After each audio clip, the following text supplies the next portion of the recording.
हम अभी बैठे हैं आचार्य पवन दत्त जी के साथ बैठे हैं और बहुत ही ज्ञानी आदमी हैं, संस्कृत के विद्वान हैं और इनके बारे में और भी कुछ बताएंगे। लेकिन हम आज इनसे जो बात करेंगे कि देश में बढ़ती जनसंख्या को लेकर जो चिंता है इस भारत की, जो सनातन का, उस पर इनकी राय जानना चाहेंगे।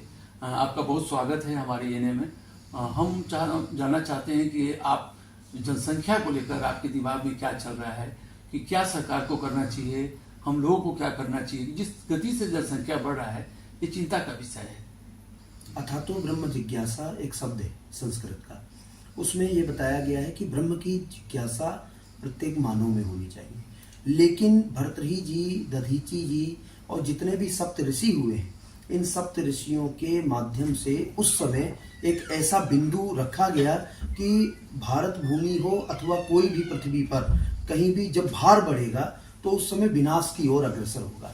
और आज की स्थिति में जो मैं देख रहा हूँ, बचपन से हम देखते आ रहे हैं, हम दो हमारे दो, हम दो हमारे दो, ये चलता आ रहा है कि हम दो पति पत्नी हो गए, हमारे दो बच्चे हो गए।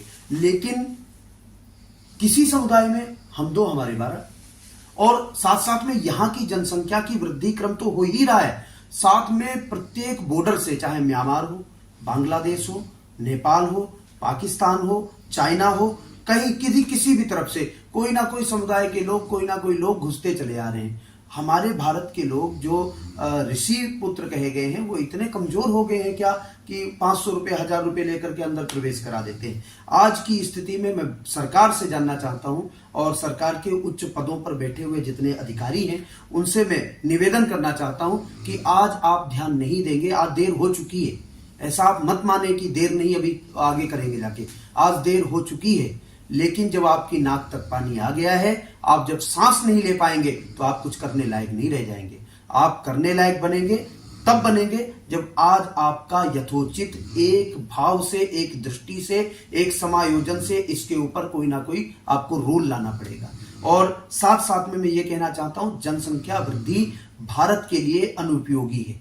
और एक समुदाय, जैसे हम कहते हैं, कहीं एक चर्चा चली है किसी देश में कि हिंदू को बचाओ। एक देश कह रहा है कि हिंदू को बचाओ। क्यों कह रहा है? क्योंकि हिंदू अगर जो नहीं बचेगा तो परंपराएं नहीं बचेंगी। हिंदू अगर जो नहीं बचेगा तो शरीर की शुद्धिकरण नहीं बचेगा, शरीर में सात्विकताएं नहीं बचेगी, सात्विक भोजन नहीं बचेगा। इसलिए कई देश, कई ऐसे लोग, कई ऐसे प्रतिभाशाली युवक युवतियां सब कहते हैं कि एक धर्म को बचाया जाए, एक सनातन को बचाया जाए। सरकार से मैं कहना चाहता हूं, आप राष्ट्र के हित के लिए आए हैं, आप राष्ट्र का हित सोचिए और करिए तत्काल। और आप राष्ट्र धर्म के हित के लिए आए हैं, आप धर्म करिए और उस पर ध्यान दीजिए। मंदिर बन रहा है, ठीक है, बहुत अच्छी बात है, मंदिर बन रहा है, लेकिन छोटे छोटे मंदिर टूटे नहीं। क्या छोटे भी व्यक्ति होते हैं, बड़े भी व्यक्ति होते हैं। तो बड़ा व्यक्ति तो एक बार बड़ा हाथी गिरता है तब भी उसे जमीन बड़ी चाहिए होती है, लेकिन जब छोटा व्यक्ति गिरता है तो उससे चींटी भी नहीं मरती, या छोटा व्यक्ति गिरता है उसे कोई पूछता नहीं।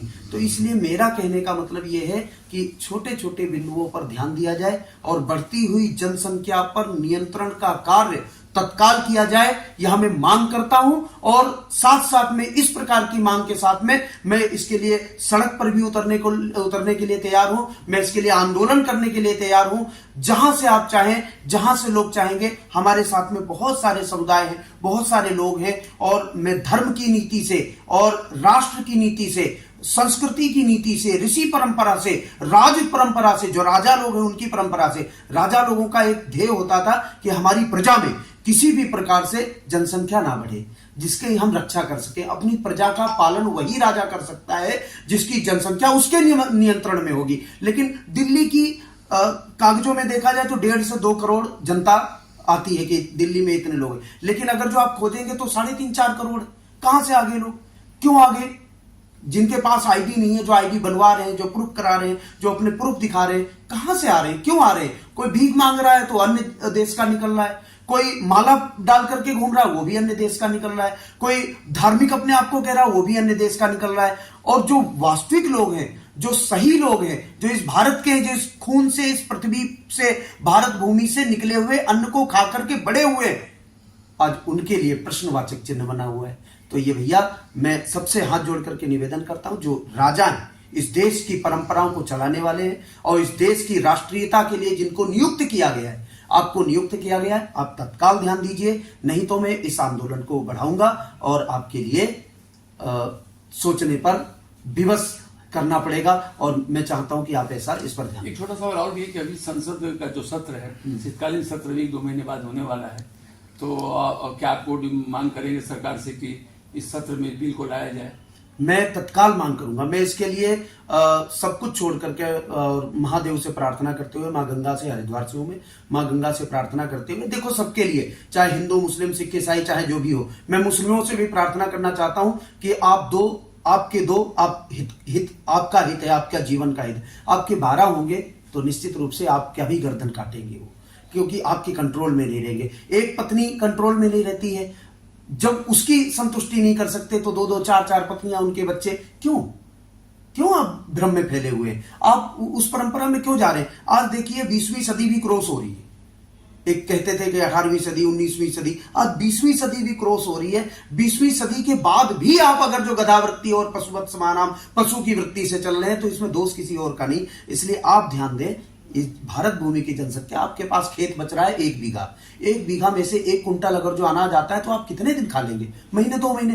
तो आप अपने आप को कम से कम, खेत आपके पास में 1 बीघा 1 एकड़ है, तो 1 एकड़ से निकलने वाले 3 कुंटल अनाज से आप तोलिए, नाप तोल करिए कि आपके बच्चे कितने और आप पति पत्नी कितने दिन खा सकेंगे।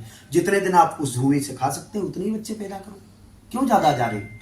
इसलिए दीमक की तरह मत पड़ो। दीमक घर का विनाश करती है, लकड़ी का विनाश करती है, दीवार का विनाश करती है, और हर प्रकार से दीमक विनाशकारी ही होती है। मैं चाहूंगा शीतकालीन, आपने बहुत अच्छी बात बोली, और सबसे बड़ी बात यह है कि शीतकालीन सत्र में मैं दिल्ली आ जाऊंगा, और दिल्ली आकर के मैं सबसे निवेदन करूंगा, सबसे मिलकर के एक बार मैं अनुरोध करूंगा कि इस पर प्रमुखता से ध्यान दिया जाए और अतिशीघ्र इसको जनसंख्या पर कार्रवाई की जाए।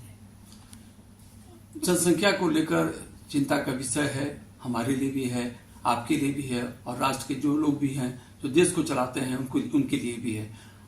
अभी आचार्य जी ने बताया कि शीतकालीन सत्र में इस बिल को लाया जाए, इसको पास किया जाए, क्योंकि बहुत ही महत्वपूर्ण मुद्दा है। इस पर दोनों पार्टियों को, पक्ष हो या विपक्ष हो, या देश में जो भी लोग रहते हैं, इन पर बात करना चाहिए, बैठ के इस बिल को पास करना चाहिए, क्योंकि देश खतरे में है, और देश जब खतरा होगा तो सनातन और हिंदू भी खतरे में पड़ जाएंगे। और अगर नहीं बचेगा तो दुनिया का इकलौता देश, पूरे दुनिया में अगर हिंदू सिर्फ है तो भारत में ही है, वो भी खत्म हो जाएगा। इससे बड़ा दुर्भाग्य और कुछ नहीं हो सकता है। इसके लिए हम लोग को मिलकर लड़ना होगा, आपको भी आना होगा, और ये आंदोलन चलाने की बात कर रहे हैं, और इस आंदोलन में हम लोग का भी सहयोग रहेगा। इसी के साथ मैं ये कहना चाहता हूं कि सरकार इस मुद्दे को लेकर गंभीर हो, ताकि देश और हिंदू और सनातन बचे, तभी हम लोग बचेंगे। जब से सबसे पहले राष्ट्र बचे, तब हमारा वजूद राष्ट्र के बाद होता है। मैं बीराज बाबुल, ANA, नई दिल्ली।